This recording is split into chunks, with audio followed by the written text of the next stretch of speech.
So good morning guys. तो चलिए start करते हैं आज के यानी कि 27 दिसंबर के इंपॉर्टेंट करंट अफेयर्स को। तो इस प्रश्न में आपसे क्या पूछ रहे हैं, फोर्ब्स की दुनिया की सबसे अधिक कमाई करने वाली महिला एथलीटों की वार्षिक सूची आई है, उसमें टॉप 25 में शामिल होने वाली एकमात्र भारतीय खिलाड़ी कौन बनी है? तो आंसर होगा पीवी सिंधु। तो फोर्ब्स ने सालाना कमाई करने वाले महिला खिलाड़ियों की सूची जारी की है। इसको नाम दिया है world's highest paid female athletes 2022 और इसमें हमारी जो शटलर हैं, बैडमिंटन प्लेयर हैं पीवी सिंधु, इस लिस्ट में ये 12वें स्थान पर है। और पीवी सिंधु टॉप 25 की ये जो लिस्ट है इसमें एकमात्र भारतीय महिला खिलाड़ी हैं, इसलिए इनका नाम इंपॉर्टेंट है। आप पूछोगे कि इस लिस्ट में टॉप पर कौन सी खिलाड़ी है, तो जापान की जो टेनिस प्लेयर है नाओमी ओसाका, वे सबसे अधिक कमाई करने वाली महिला खिलाड़ी बनी है। वे लगातार तीसरे साल इस लिस्ट में टॉप पर रही है। सेकंड नंबर पे सेरेना विलियम्स है। पीवी सिंधु से बात करोगे तो अभी जो 2022 में कॉमनवेल्थ गेम्स हुए थे, जो कि इसका 22वां संस्करण था, उसमें इन्होंने गोल्ड मेडल जीता था। ये हैदराबाद से हैं। और रियो ओलंपिक 2016 में हुए थे, उसमें इन्होंने सिल्वर जीता था। अभी टोक्यो ओलंपिक 2020 में इन्होंने ब्रोंज मेडल जीता था। इन्होंने सिंगापुर ओपन का खिताब जीता, स्विस ओपन का खिताब जीता। अभी सैयद मोदी जो टूर्नामेंट हुआ था वो खिताब भी इन्होंने ही जीता था। अच्छा, एक तो ये रैंकिंग आपने पढ़ी। इसी तरह से एक और पॉइंट मैं आपको बता दूं, अभी ब्रिटेन की एक मैगजीन है एम्पायर उसका नाम है, उसने अभी सदाबहार 50 अभिनेता और अभिनेत्रियों की सूची जारी की थी, जिसमें भी एकमात्र भारतीय एक्टर शामिल हैं, उनका नाम है शाहरुख खान। ये पॉइंट भी ध्यान रखना। बाकी अचंता शरद कमल ये टेबल टेनिस प्लेयर हैं, तमिलनाडु से बिलोंग करते हैं। इनका नाम न्यूज में है और इंपॉर्टेंट भी है क्योंकि मेजर ध्यानचंद खेल रत्न पुरस्कार इन्होंने जीता है। आपको याद है जो भारत है ये पहली बार वर्ल्ड टेबल टेनिस सीरीज को होस्ट कर रहा है। और भारत में भी कहाँ पे होंगे ये गोवा में होंगे, 2023 में होंगे। इसी तरह से अभी फरवरी 2023 में फीफा क्लब वर्ल्ड कप का आयोजन करेगा मोरक्को। अभी आपको पता है ये FIFA world cup, FIFA mains world cup का जो अभी 22वां संस्करण हुआ था 2022 में कतर में हुआ था, जिसको अर्जेंटीना ने जीता है फ्रांस को हरा करके।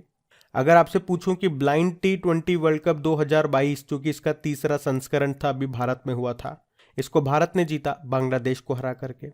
अभी वुमेन्स FIH नेशंस कप 2022 का आयोजन स्पेन में हुआ था, उसको भारत ने जीता स्पेन को ही हरा करके।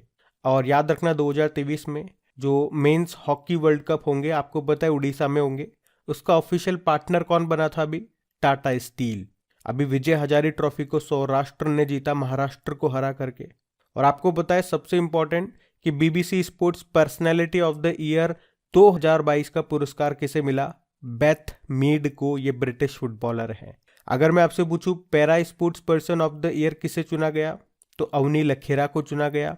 टोक्यो ओलंपिक में गोल्ड जीता था इन्होंने, टोक्यो पैरालंपिक में गोल्ड जीता था। ये राजस्थान की हैं और शूटर हैं ये। और अगर पूछे कि बेस्ट पैरा बैडमिंटन प्लेयर किसे चुना था, तो आंसर होगा मनीषा रामदास को। तो ये इंपॉर्टेंट है, फैक्ट सारे याद रखना इनको, बढ़ते आगे। और हाँ गाइस, जैसा कि आप लोगों को पता है वीडियो के बाद इन क्वेश्चन का टेस्ट भी लिया जाता है आपकी क्रेक एग्जाम एप्लीकेशन पे, ताकि आप खुद से खुद का एनालिसिस कर सकें कि जो अभी अभी चीजें आपने पढ़ी है वो आपको कितनी याद है। और अब से मैं क्या करूंगा, डेली टॉप 5 स्टूडेंट्स का नाम भी आपको यहां पे शो करूंगा, ताकि आप भी मोटिवेटेड फील कर सके, आपकी और इच्छा हो ज्यादा मेहनत करने की। जब आपका नाम आपका फोटो के साथ हर कोई देखेगा तो आप भी अपने आप में प्राउड फील करेंगे। तो 26 नवंबर की जो क्विज हुई थी उसमें टॉप पर रहे निर्भय, सेकंड पे हैं रुकम, थर्ड पे हैं अमित, फोर्थ पे हैं शिवरांशु और फिफ्थ नंबर पे हैं रितेश। तो बाकी स्टूडेंट से भी मैं यही कहूंगा, प्रैक्टिस करते रहिए, एक ना एक दिन आपका भी नाम यहाँ पे टॉप 5 में शो होगा। तब आप भी अपने पेरेंट्स को दिखाना, देखिए हमारा नाम भी यहाँ पे टॉप 5 में आया है, तो उनको भी अच्छा फील होगा, वो भी खुश होंगे देखना कि हाँ हमारा बेटा हमारी बेटी अच्छे काम कर रहे हैं, ये पढ़ रहे हैं। वरना ऐसे हर किसी का नाम थोड़ी ना लिया जाता है। तो आप खुद भी प्राउड फील कीजिए और अपने माँ बाप को भी प्राउड फील करवाइए, पर याद रखना ईमानदारी से, चीटिंग से नहीं। और क्विज के साथ साथ जो PDF है वो भी आपको अपनी क्रिक एग्जाम एप्लीकेशन पे मिल जाएगी, जिसका लिंक कहाँ पे मिलेगा? नीचे डिस्क्रिप्शन बॉक्स में। अभी बढ़ते हैं आगे। और सेशन अच्छा लगे, मेहनत अच्छी लगे तो वीडियो को लाइक जरूर कर देना, नहीं करा तो, और इसे अपने दोस्तों तक शेयर जरूर करना। अभी बढ़ते हैं आगे। फिर बताइए, अभी हाल ही में 2022 का एकलव्य पुरस्कार से किसे सम्मानित किया गया? तो आंसर होगा स्वाति सिंह को। तो साइक्लिस्ट हैं पहले तो ये याद रखना, ये जो स्वाति सिंह हैं, जिनको अभी वर्ष 2022 का एकलव्य पुरस्कार से सम्मानित किया गया। ये जो पुरस्कार है ये हर साल युवा खेल प्रतिभाओं को प्रोत्साहित करने के लिए दिया जाता है। ये पुरस्कार हर साल उड़ीसा के युवा खिलाड़ियों को पिछले 2 सालों में उनके उत्कृष्ट प्रदर्शन के लिए दिया जाता है। तो इस बार का मिला है स्वाति सिंह को। आप जानते हो कृष्णा वाविलाला, अमेरिका का सर्वोच्च सम्मान मिला था इनको, अमेरिकी presidential life time achievement award जिसको बोलते हैं। राजेंद्र पवार, फिक्की ने लाइफ टाइम अचीवमेंट अवार्ड 2022 से इनको सम्मानित किया। और रवि कुमार सागर, डॉक्टर कलाम सेवा पुरस्कार इनको मिला।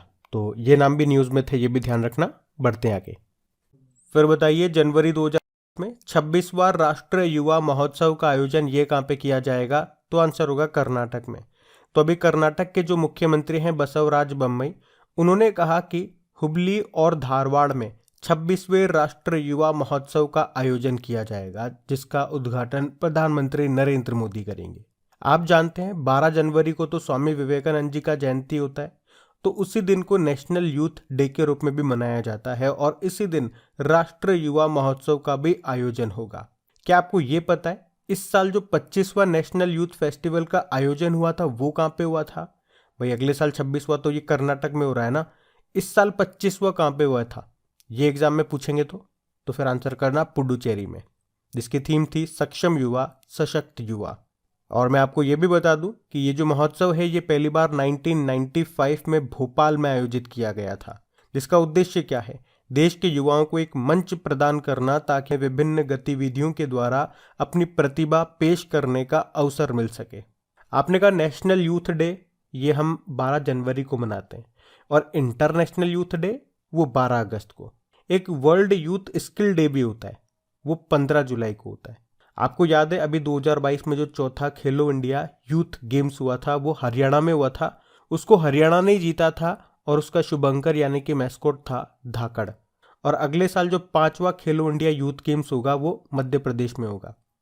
जबकि खेलो इंडिया यूनिवर्सिटी गेम्स अभी जो दूसरा हुआ था वो बेंगलुरु में हुआ था, जिसकी शुभंकर मैस्कोट वीरा था और उसमें जैन यूनिवर्सिटी बेंगलुरु की वो टॉप पे रही थी। और अगले साल इसका जो तीसरा संस्करण होगा वो उत्तर प्रदेश में होगा। और अभी 2022 की बात है, ग्लोबल यूथ क्लाइमेट समिट पूछे कहाँ पे आयोजन हुआ था इसका, तो बांग्लादेश में हुआ था। ये भी थोड़े से पॉइंट्स हैं, ध्यान रखना इनको भी। बढ़ते हैं आगे। चलिए फिर बताइए, अभी दिसंबर 2022 में नॉर्थ ईस्ट फेस्टिवल का 10वां संस्करण कहाँ पे शुरू हुआ? तो आंसर होगा नई दिल्ली में। तो अभी 23 दिसंबर 2022 को नई दिल्ली के जवाहरलाल नेहरू स्टेडियम में नॉर्थ ईस्ट फेस्टिवल का ये 10वां संस्करण अभी शुरू हुआ है। इसका उद्देश्य क्या है? उत्तर पूर्वी क्षेत्र के विविध जीवन, उनकी संस्कृति, परंपराओं और पर्यटन को बढ़ावा देना। और हमारे जो केंद्रीय मंत्री हैं सर्बानंदा सोनोवाल, कौन सा मंत्रालय इनके पास? इनके पास 2 तरह के मंत्रालय हैं, एक तो आयुष मंत्रालय भी है और एक शिपिंग मंत्रालय भी है। तो अभी इन्होंने नो योर नॉर्थ ईस्ट नाम से एक बुक को लॉन्च किया है। तो याद रखने वाली बात क्या है इस प्रश्न में कि 2022 में नॉर्थ ईस्ट फेस्टिवल का अभी 10वां संस्करण दिसंबर में हुआ। कहाँ पे? नई दिल्ली में। ये मैं आपको क्यों बोल रहा हूँ? क्योंकि प्रश्न अगर एग्जाम में इस तरह से आता है कि नॉर्थ ईस्ट फेस्टिवल का 9वां संस्करण कहाँ पे हुआ था, क्योंकि वो भी 2022 में हुआ था, लेकिन स्टार्टिंग में जनवरी में हुआ था वो असम के गुवाहाटी में हुआ था। और ये 10वां संस्करण नई दिल्ली में हो रहा है, ये याद रखना। बाकी आप जानते हो देश का पहला फिश म्यूजियम ये कहाँ पे बनेगा? चलो ये प्रश्न मैंने आपको कई बार बताया भी है, अभी ये प्रश्न मैं आपके लिए छोड़ता हूँ, होमवर्क प्रश्न समझो इसे। बताओ कहाँ पे बनेगा? अब ऐसे उत्तर तक तो हिंट आपको मिल जाएगी, नॉर्थ ईस्ट स्टेट ही है कोई वो, लेकिन कौन सा है ये अब आपको बताना है। बाकी अभी 13वें फिक्की वैश्विक शिखर सम्मेलन 2022 का आयोजन ये नई दिल्ली में हुआ, जिसका उद्घाटन खुद धर्मेंद्र प्रधान जी ने किया था, शिक्षा मंत्री हैं ये। और पहली बार भारत और मध्य एशिया के राष्ट्रीय सुरक्षा सलाहकारों की बैठक का आयोजन भी नई दिल्ली में हुआ था। अभी पहला बाजरा स्मार्ट पोषक भोजन कॉन्क्लेव का आयोजन ये भी नई दिल्ली में हुआ। अभी 41वां भारत अंतर्राष्ट्रीय व्यापार मेले का आयोजन ये भी नई दिल्ली में हुआ, इंडिया इंटरनेशनल ट्रेड फेयर। अभी बिम्स्टेक कृषि मंत्रियों की बैठक ये नई दिल्ली में हुई। वैसे आप जानते हो 2022 में बिम्स्टेक की अध्यक्षता ये श्रीलंका के पास में है। और भारत का पहला पशु स्वास्थ्य शिखर सम्मेलन का उद्घाटन ये भी किया गया था नई दिल्ली में। आप जानते हो अभी दिल्ली नगर निगम में पहली ट्रांसजेंडर सदस्य कौन बनी थी? बॉबी किन्नर नाम है उनका। दिल्ली के मुख्यमंत्री कौन है? अरविंद केजरीवाल है। अभी दिल्ली सरकार ने मुख्यमंत्री मुफ्त सीवर कनेक्शन योजना शुरू की थी। भारत का पहला ई वेस्ट इको पार्क ये कहाँ पे बनेगा? दिल्ली में। भारतीय रेलवे कहाँ पे सबसे बड़ी कुश्ती अकादमी स्थापित करेगा? किशनगंज दिल्ली में। तो याद रखना ये पॉइंट्स बढ़ते आगे। और गाइस कल जो मैंने आपको सरप्राइज वीडियो बोला था कि शाम को 5 बजे अपलोड होगा, वो आ चुका है। क्या था वो वीडियो? कि अभी 2022 में जो हमने नए डेज शुरू किए हैं, पहली बार जिन डेज को मनाया है, दिवस को मनाया है, तो वो हमने उसमें कवर किए थे। बिल्कुल छोटा सा वो वीडियो है, 5-6 मिनट का वीडियो है। तो अगर आपने अभी तक वो नहीं देखा तो देख लीजिएगा, ताकि अगर वहां से एग्जाम फंसे तो आपको दिक्कत ना हो। क्योंकि अगर वहां से एग्जाम में प्रश्न आ जाए तो फिर आप पछताओ नहीं कि यार 5 मिनट का वो वीडियो देख लेता तो 1 नंबर बन जाता। ठीक है, वीडियो सेक्शन में जाकर के वीडियो मिल जाएगा। अभी बढ़ते हैं आगे, और अच्छा लगे तो लाइक करके शेयर जरूर कीजिएगा, ताकि आगे भी हम इस तरह के वीडियो छोटे छोटे पार्ट्स में आपको देते रहें और आप उनका मजा लेते रहें। चलो बढ़े आगे। फिर बताइए, अभी हाल ही में किस आईआईटी ने कृत्रिम हृदय यानी कि आर्टिफिशियल हार्ट तैयार किया है? तो आंसर होगा आईआईटी कानपुर। तो अभी आईआईटी कानपुर के वैज्ञानिकों ने एक कृत्रिम हृदय तैयार किया है, जो हृदय संबंधी समस्याओं से लोग जूझ रहे हैं उनके लिए मददगार साबित होगा। अच्छा, आप तो ये बताओ, वर्ल्ड हार्ट डे कब मनाया जाता है? 29 सितंबर को। और वर्ल्ड ऑर्गन डोनेशन डे ये 13 अगस्त को, जबकि नेशनल ऑर्गन डोनेशन डे होता है 27 नवंबर को। बाकी आपको याद होगा, अभी आईआईटी मद्रास ने समुद्री लहरों से बिजली उत्पन्न करने वाली तकनीक विकसित की थी। और आईआईटी मद्रास ने पहला स्वदेशी मोटर चलित व्हील चेयर नियो बोल्ट भी विकसित किया था।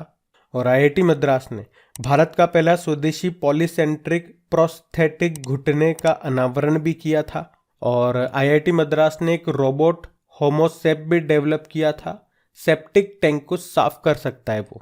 बाकी अभी आईआईटी खड़गपुर ने ठोस अपशिष्ट से ऊर्जा उत्पन्न करने के लिए एक तकनीक विकसित की थी।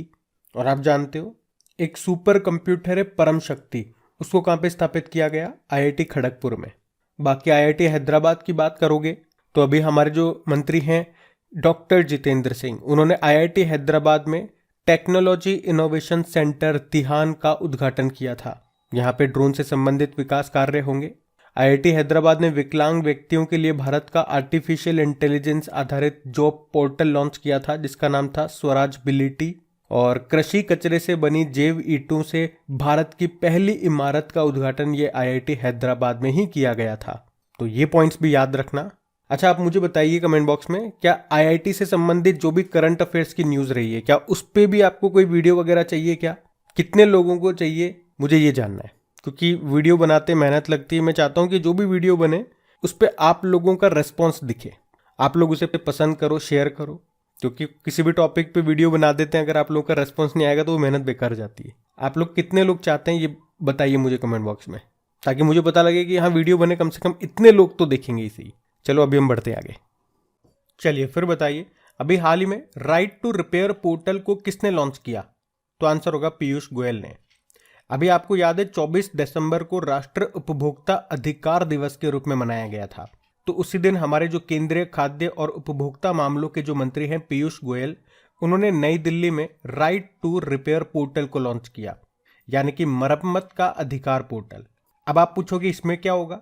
तो जो निर्माता कंपनियां हैं, मतलब जो भी कोई प्रोडक्ट्स वो बना रही है, जैसे कि एक मोबाइल बेच रही है कोई कंपनी, तो वो अपने प्रोडक्ट की डिटेल का जो मैन्यूल होगा वो भी कस्टमर के साथ साझा करेगी इसी पोर्टल पे, ताकि अगर वो कल से खराब हो जाए तो खराब होने पर आप केवल उसी कंपनी पे डिपेंडेंट न रहो, निर्भर न रहो कि भैया अब आप सही करोगे तो ये सही होगा। आप उस मैन्यूल की मदद से चाहो तो उसे खुद रिपेयर कर सकते हो, या बाहर कहीं पर भी जो लोकल शॉप्स होती है, मतलब थर्ड पार्टी से उसे रिपेयर करवा सकते हो। तो वो कंपनियां उस प्रोडक्ट की डिटेल का मैन्यूल उस कस्टमर के साथ साझा करेगी इस पोर्टल पे, राइट टू रिपेयर पोर्टल पे।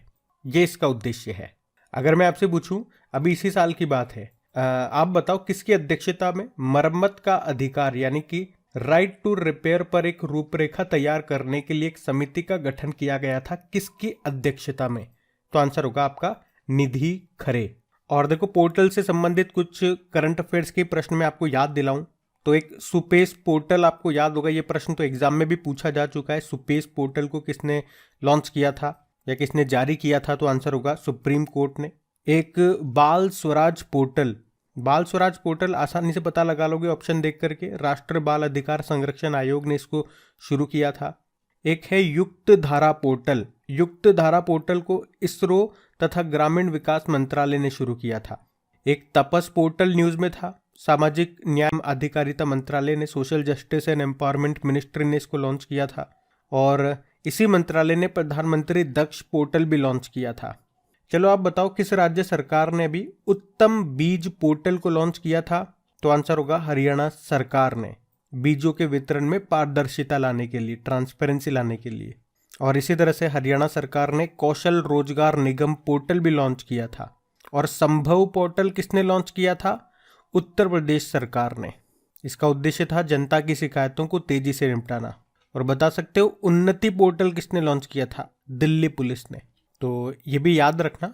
बढ़ते आगे, चलिए फिर बताइए, अभी हाल ही में अंतर्राष्ट्रीय मध्यस्थता केंद्र यानी कि इंटरनेशनल आर्बिट्रेशन सेंटर नई दिल्ली का अध्यक्ष किसे नियुक्त किया गया? तो आंसर होगा हेमंत गुप्ता को।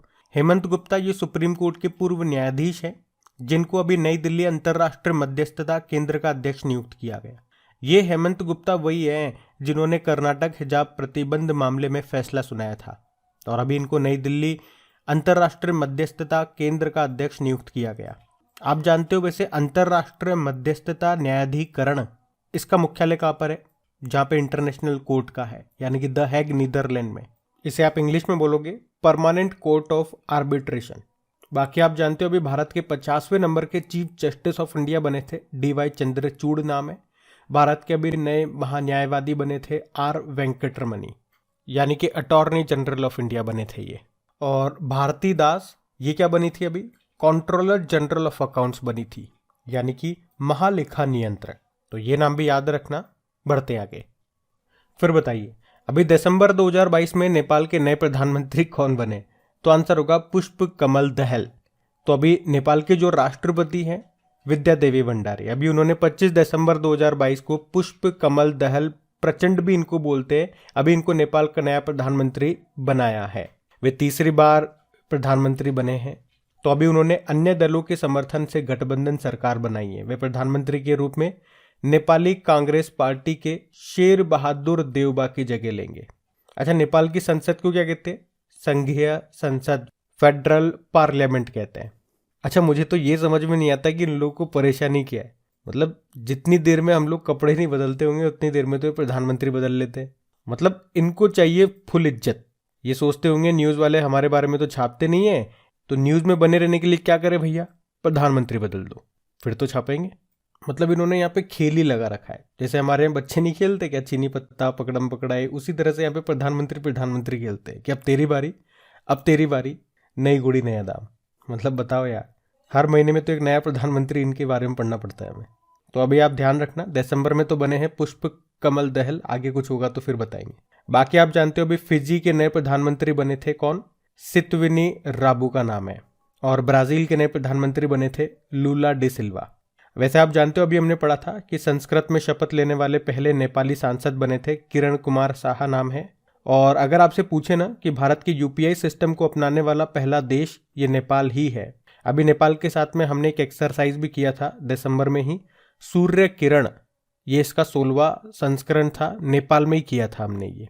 और नेपाल की कैपिटल क्या है? काठमांडू है। और यहीं पे सार्क का हेडक्वार्टर आपको मिलेगा, नेपाली रुपया करेंसी होती है। बढ़ते हैं अगले प्रश्न की ओर।